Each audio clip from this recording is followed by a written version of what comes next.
Som a la Granada, al Penedès, i aquí darrere l'església de Sant Cristòfor.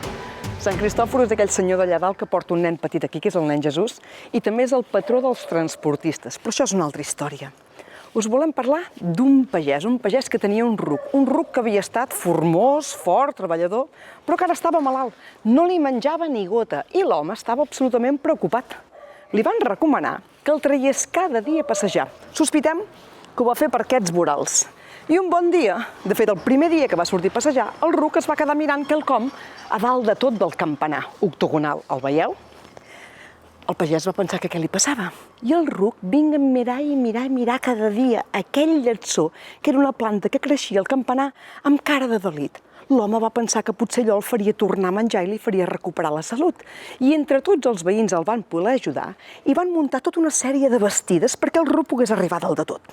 Ara bé, no se n'acabaven de sortir. Què van fer? Llestos com eren, li van posar una corda al voltant del coll per poder-lo hissar fins dalt de tot.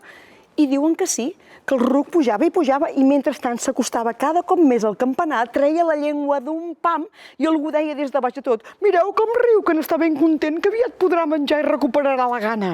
Però és que no era ben bé això. Es veu que el ruc s'ofegava. I mireu, per sort, es va trencar la corda. I ruc i bastides tot va caure campanar avall.